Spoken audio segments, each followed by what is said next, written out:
I think the Rolex Sydney to Hobart race is just an impossibly difficult race to win. Line honours or handicap, it's just very hard.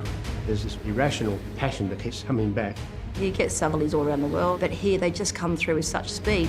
It's dangerous, but if you haven't done a Hobart, there's something that you really got to do. The race is actually in the hearts and the minds of the general public. People often ask you, how many Hobarts have you done? It's really part of the fabric of Australia. Circumstances can decide the winner, and you just might be the last man standing.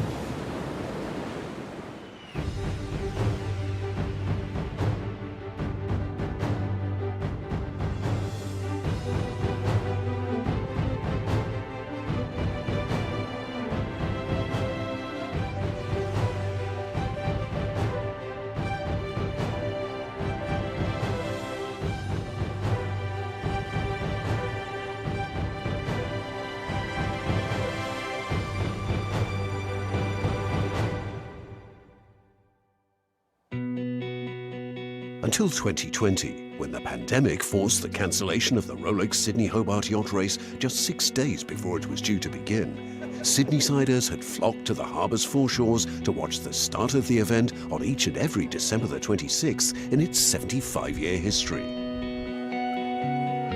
That a determined and diverse fleet of nearly 90 boats has reassembled a year later is a source of pride for race organisers, the Royal Yacht Club of Tasmania, and in Sydney, the Cruising Yacht Club of Australia.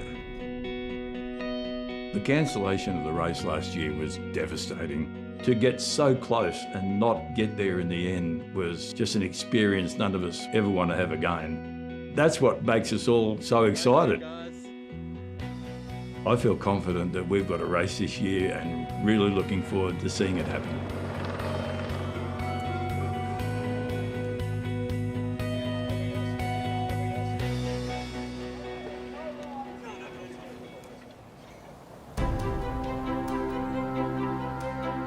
For some Australian sailors, winning the Rolex Sydney Hobart yacht race is a lifelong passion, bordering on obsession. For Sydney-sider David Witt, skipper of SHK's Scallywag 100, it's an ambition nurtured for the whole of his professional career. Growing up in Sydney, growing up in Cronulla, I watched it as a little kid and got enthralled with it as a 10-year-old and always wanted to be part of it, and now I find myself doing my 25th, so just can't seem to find anything better to do on Boxing Day.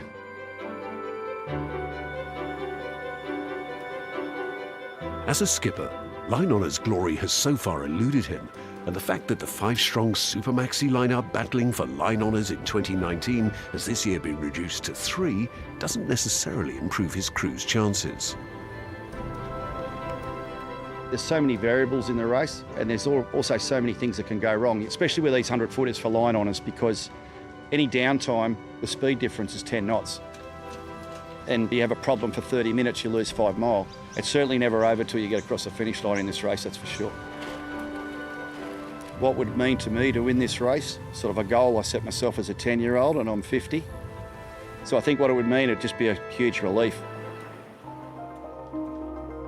Complicating the picture for Witt and rivals Christian Beck on Law Connect and Mark Bradford on Blackjack is the prediction of a strong and potentially damaging first night southerly, likely to accentuate the characteristics of each of their boats. They're actually very different, right? You've got us, big heavy boat with lots of riding moment, huge sails. You've got Blackjack, very light boat with not so much riding moment, very sleek through the water. And you've got Scallywag a bit in the middle. I think the reality is the first day favour us hugely. The second day is not ideal for us. We're probably going to look great on the first day. How we fare on the second is very hard to predict. It's not snakes and ladders, but it's the hare and the tortoise, I think, will be what this one's about. And not saying that our boat's a slow boat by any means, but there'll be a lead established on the first day and it'll be about running that lead down. But if these 3 boats make it through that first night, we could potentially have a good result out of these boats in the overall. To win overall and take home the distinctive Tattersall Cup, they'll first have to see off current holders Itchy Barn. Returning to defend their title, a feat no crew has achieved since Freya's in 1965, Matt Allen's team is now gunning for a 3rd win, having also swept all before them in 2017. It's really hard to assess whether we can go and win the race again. We're really confident in the boat and the crew, but you do need those elements of luck to be in the right size range. To win 3 times with this boat would be an incredible achievement. We don't put any extra pressure on ourselves. We just go there to do our best, let the boat perform, we'll roll the dice, see how we go. After leaving the colour and glamour of Sydney Harbour, the race route takes the fleet south down the coast of New South Wales, past Green Cape and out into the notoriously unpredictable Bass Strait. The eastern coast of Tasmania can also be difficult, and once past Tasman Island, the fleet still has Storm Bay to negotiate, followed by the fickle breezes of the Derwent River, a total of 628 nautical miles. Race day returns, and 88 boats assemble in the starting area. Ahead of them, a freshening southeasterly breeze to help them on their way. Beyond that, a challenging 36 hours that will test their teamwork and tenacity to the very limit. Away they go, racing in the 76th Rolex. Sydney Hobart, the great race south is on. 628 nautical miles to Hobart. The Maxis make a blistering start at the far end of the line, flanked by a spectator fleet relishing the proximity to the action. What a sight. There's the 4 start lines, one of the great sights in the world of yachting. It's not long before the leaders are climbing through the gears, up to 15 knots, 18 knots and beyond. And look at those Maxis down the western side of the harbour, charging away. And the Scallywag's just got his nose in front. Reaching the first of the 2 turning marks takes just a few minutes in the stiffening 15-knot breeze. Sydney Harbour again abuzz with movement, energy and noise. Here's the first turning mark. This is going to be very interesting. So David Witt wins the honours to the heads. On leaving the harbour, the leaders turn into strong southerly headwinds and the really hard work begins.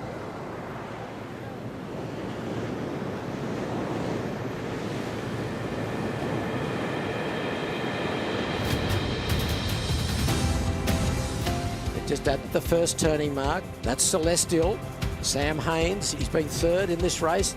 Itchy Barn. Itchy Barn, pulling off a very tricky manoeuvre. This could go all the way to the finish line. Oh, here's some drama. Something's happened to Scallywag. They've blown their headsail or their forestay out. Problems with their J2 tack fitting see David Witt's crew slow dramatically. Forced to bear away to address the issue, they hand back their hard-won advantage and Law Connect takes the lead. The rest of the fleet exit unscathed, their hopes and aspirations so far intact. Among them, previous winners and potential winners, and many entries for whom a safe arrival in Hobart will perhaps be the greatest prize of all.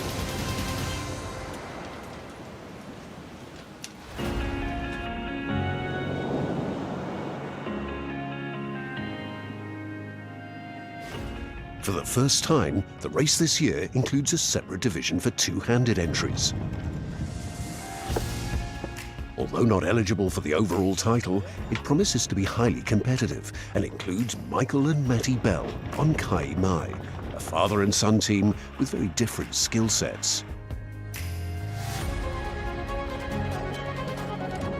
An event-winning surf ski competitor, Matty's sailing experience is largely confined to skiff and dinghy racing, and he's taking part in the race for the first time. He's also a personal fitness instructor, with Michael, an 11-race veteran, now among his most committed clients. I believe the father-son dynamic will help us a lot. We both work well off each other. I spend a lot of time with him training in the gym or on the boat, so we both know our tactics and how we want to do it. Couple more pulls all the way in. I first started 18 months ago with Matt, and he adapted a program that complemented the things that I'm physically going to have to do at my tender age. All right, when you're ready, let's go again. Yeah. If we can finish in the top half of this year's Rolex Sydney to Hobart Yacht Race, I'll be very, very happy. If we can get a podium finish, I'll be over the moon.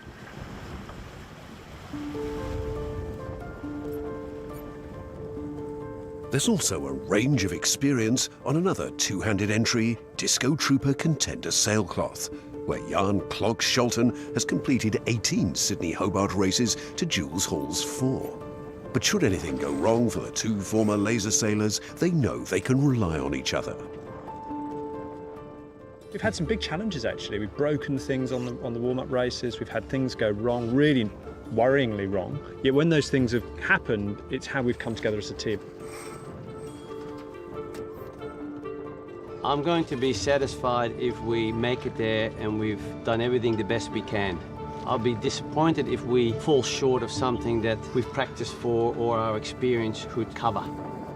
We often talk in the two-handed fleet that our main competition is fatigue. It's going to be very, very physical sailing out there. Big waves, heavy winds. It's how we can continue to perform in those adverse conditions. Where's it won and lost? Probably before the start line. It's that preparation, planning. Are you ready for it? It's a question being asked throughout the fleet, not least on the 3 Supermaxis plunging south in potentially boat-breaking seas.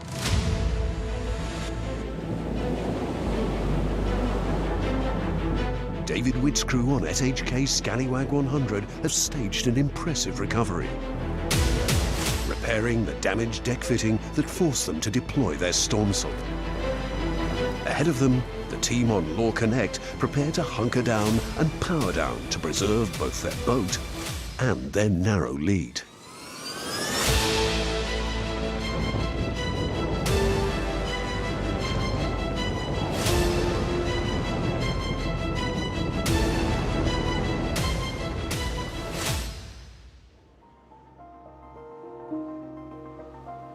This Rolex Sydney Hobart yacht race is a great adventure, and what we're seeing today is the reason why this is such a challenge.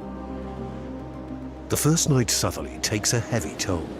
By the afternoon of day 2, it's confirmed in Hobart that over a third of the fleet has been forced to retire. This feels more like a traditional Hobart. The last time we had 25 or 30 boats retire was 2015. The 58 yachts that are out there now are hunkered in, they're going hard, and they're really looking forward to getting down here.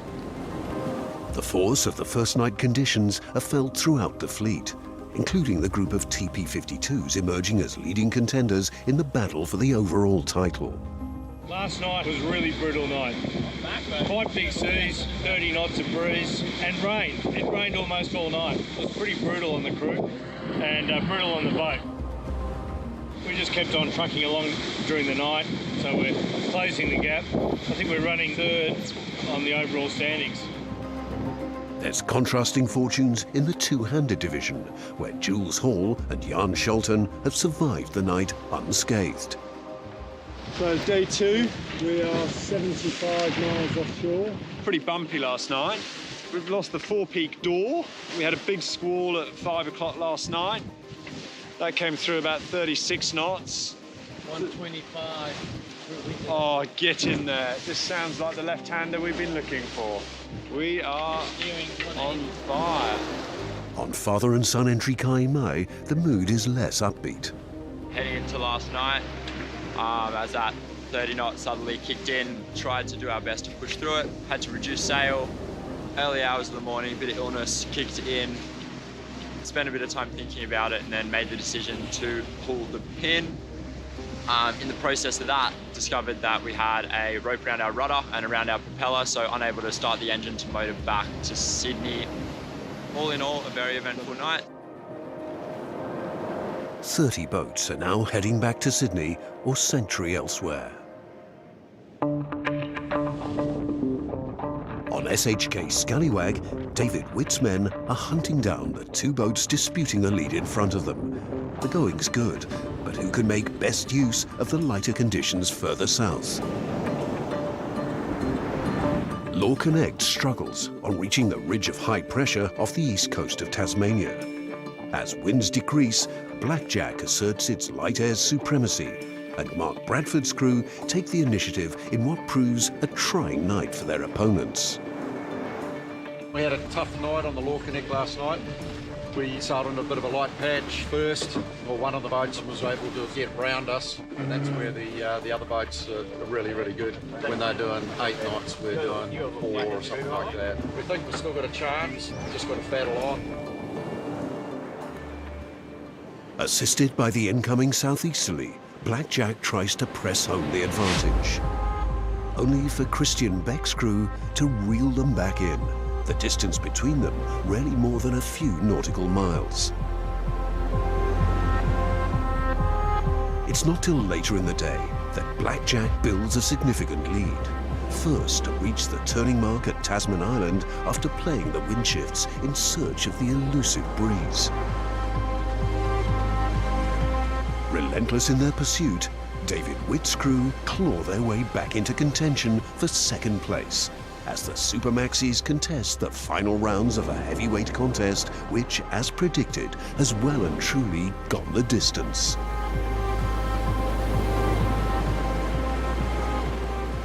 In the hours that follow, the breeze falls away, but once established, Blackjack's lead does not.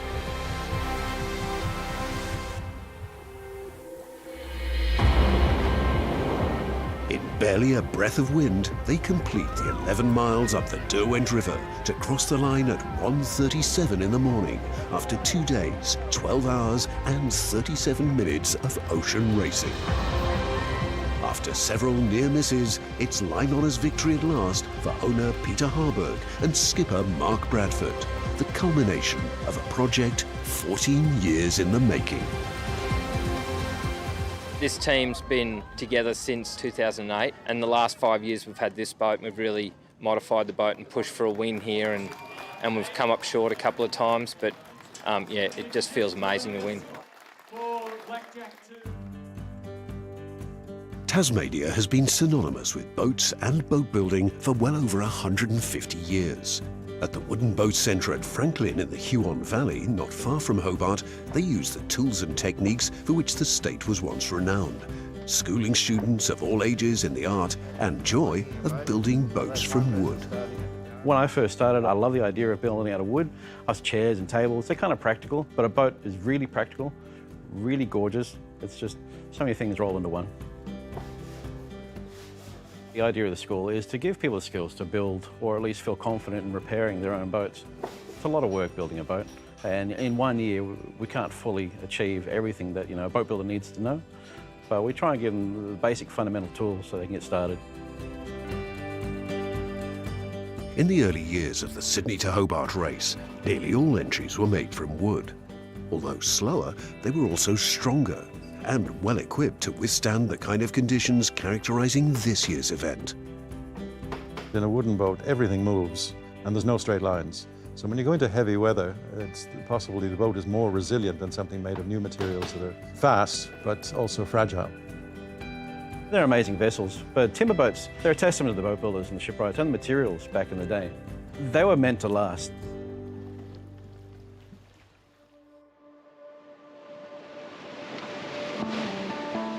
So the race of many races continues. How's it feel? Awesome. This is what we've been training for. We are making time. After a tough night in which they lost ground to their rivals, Jules Hall and Jan Scholten are back in the hunt for the lead in the two-handed division. Oh, look at this. 2 sails. Fast. Ahead of them, the race for the overall title is reaching a critical stage. Still favoured as likely contenders are the TP52s, where a tight tactical battle is being waged down the east coast of Tasmania, dominated by Celestial and Itchy Barn.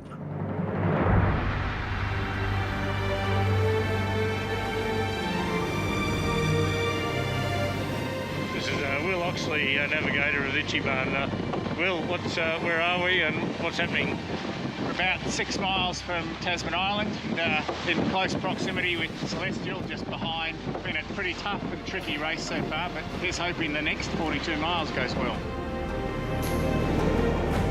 On the approach to Cape Row, Itchy Barn still holds a narrow lead on the water, but trails Celestial on corrected time.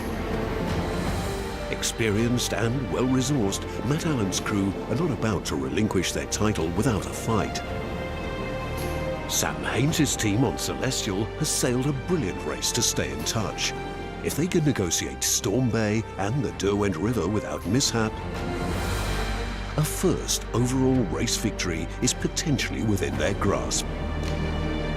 In 2018, closing in on another podium finish, Ichiban's challenge faltered in dying breeze on the Derwent River. This time, a shortage of breeze is not the issue. Only the proximity of Celestial, barely 400 metres behind them at one stage, in what has become an enduring and absorbing match race. Neither is the tussle between the two concluded when they cross the finish line. Celestial just ahead on corrected time. Got them on time. I don't know exactly the standings, but at this stage I believe that we're sort of like the leaders in the clubhouse. On arrival, the defending champions joined the protest lodged by the race committee against Celestial for failing to maintain a listening radio watch.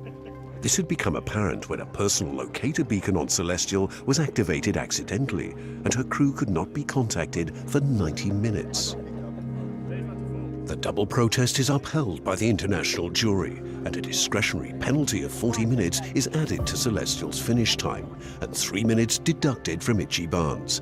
The net effect is to promote the title holder at the expense of the challengers. I do respect the decision. At this time, I can't tell you how devastating it is to end up being not able to claim potentially a prize that we were so close to getting. Few of the boats arriving at Constitution Dock to a warm welcome in the meantime pose any threat to Ichiban's position as provisional leader. One that does is Shane Kern's JBay 6 Azuro. From a similar position at the top of the leaderboard in 2015, she ended up third when the breeze died on the Derwent River. This time, the wind gods are no kinder. And after another spirited challenge, they finish fourth behind Simon Kurtz's redoubtable Love and War. With their dramatic victory, Ichiban joins Love and War and Freya as the only three-time winners of the Tattersall Cup. It's amazing to be part of the history and the fabric of the Rolex Sydney to Hobart race with a back-to-back win. I mean, we're just so elated, the crew's so elated. This year's race was an incredibly difficult race, probably the hardest on the boats and the crew that we've seen for many years. Also among the prize winners for their overall victory in the inaugural two-handed division are Jules Hall and Jan Scholten. For them, and for their fellow competitors, the 2021 Rolex Sydney Hobart Yacht Race will live long in the memory. Next time, we head to San Francisco and Sydney for the SailGP's season finale.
When the first Ferrari left the gates of Maranello in 1947, it was more than a new car.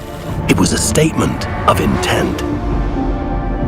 The beginning of a culture of excellence spanning 75 years. Built on craftsmanship, dedication, tradition, and innovation. A heritage built with passion to be lovingly maintained in its authentic, pristine perfection. A lineage which is continuously reinventing and evolving. Today, just as 75 years ago, every Ferrari that leaves our factory is more than a new car. Each has the innate potential to become a classic, to live on forever.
June 2nd, 1997. In Denver, a federal jury convicts Timothy McVeigh of murder and conspiracy in the Oklahoma City bombing. Marcia Kite is the mother of one of the 168 people killed in the blast at the Alfred P. Murrah Federal Building. The emotions have been building up for such a long time that just to hear that word, guilty. McVeigh is executed 4 years later. 1953.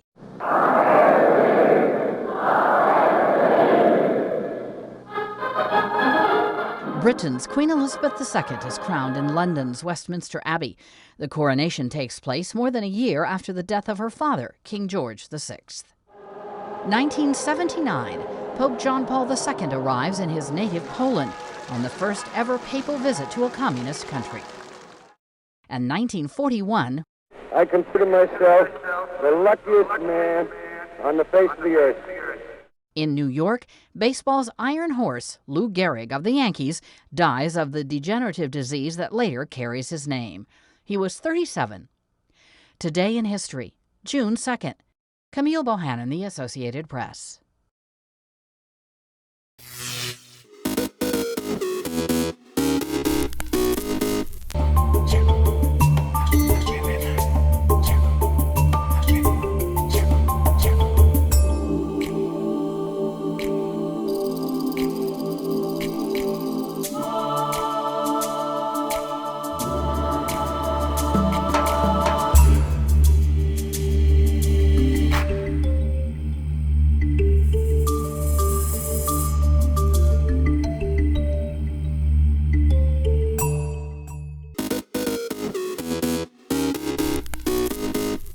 Welcome back in our studio, and in today's news,